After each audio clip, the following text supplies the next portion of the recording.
Greetings YouTube and welcome to Dragoon's Den. Just another quick video for you guys, and we're going to be talking about Cosmo Blazer and the cards that have been confirmed rarity.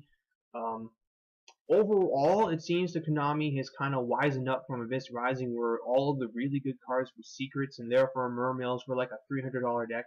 Well, thankfully, Flame Fists, not so much.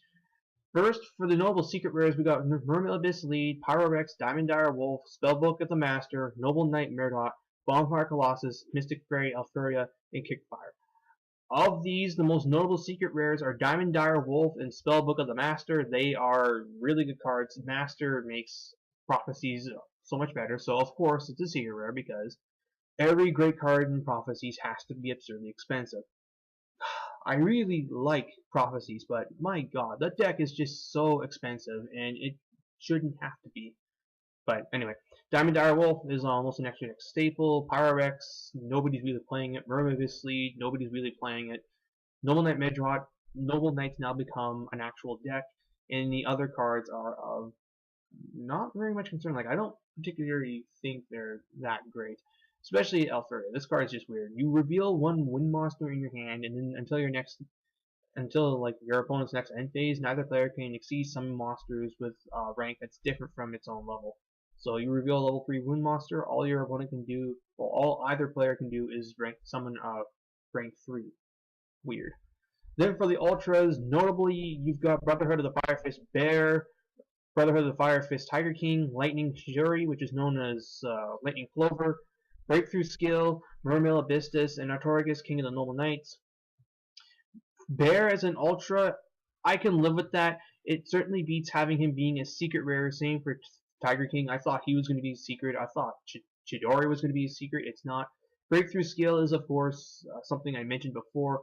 I like the idea of the card in Dragoon. I also like it being used in Chaos Dragons and Light Swarms as a side deck card. You mill it with Raikou, and then during your turn, you can just remove it from the game, and then target that Thunder King. Its effect is negated, and then you just go off. Abyssteus, this one's interesting. He's 2400 defense wall, level 7. You can special summon it by discarding a water monster from your hand, and if you do it this way, you can add one level 4 or lower Mermail card from your deck to your hand. I believe his intended application is to be used in a pure Mermail build, but the fact that he can like help you mitigate some wonky hands, like you have a weird hand of a Dragoons, a Diva, this guy, and like some other stuff. You can pitch Dragoons, summon this guy, and your Diva can like do stuff, or you can just search out what is it called? You can search out like you can search out what would be a good one?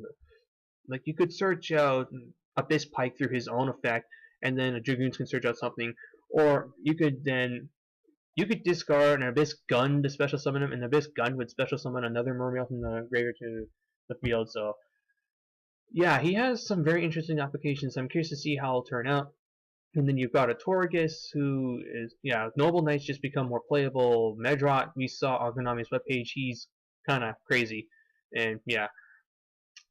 Noble Knights to be good now are going to be kind of expensive, and yeah, rather pleased that Bear and Tiger King are ultras as opposed to being secrets, and they're definitely going to be cards to watch out for at your sneak peeks. Then for Noble Super Rares, you've got Fire Fist, Dragon, Snake, and Swallow, Mermail Abysdine. The card's awful because they ruled it so you can't use both of its effects in the same turn. That's dumb. Mermail Abysstrite, that's the little rank 3 you would summon off of a Bahamut Shark. Then you got the Brotherhood of the Fire Fist Horse and Lion. I don't particularly know what they do. Don't think they see play though. Then you got Gagagadraw, which removes 3 Gagagas from the graveyard and you draw cards, so Gagagas become more playable. Notable rares include Zexal Weapons, Lightning Braid, Tornado Bringer.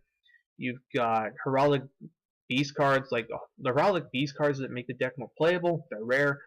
Haze Beasts are common or rare. Basilacock, the boss monster, is a rare. That's kind of stupid. Shiny Magician is rare. That's great. Sacred Knight Joan could be usable in Noble Knights. Crimson Blader, the last really good synchro monster that's generic, is rare. And I'm rather disappointed to see that. I thought he was going to be a super. I would have liked him to be an ultra just because he is an amazing card. He's level 8. You can summon it in any deck that puts out level 8, so Jagunities, Lavals, and when he kills your opponent's monster by battle and sends it to the graveyard, during their next turn they can't summon a level 5 or higher monster. No normal or no special summons. And against certain decks like Chaos Dragons, Crimson Blader can just completely shut them down because they put a monster on the field and he kills it, they can't drop big monsters during their next turn. So they're pretty much forced to leave their field open so Crimson Blader doesn't kill something. But the decks that can put out Crimson Blazer could probably just OTK them. So yeah, he's interesting. He's like a mini, well actually he's not. He's a big Evil Storm Ulpion, and at the same time he's kind of not like Ulpion. You've got Infinity Archer, Blackwing cards, and then everything else in the set is common. Most notably, Fire Formation Tenki, the Rhoda for Beast Warriors, is a common.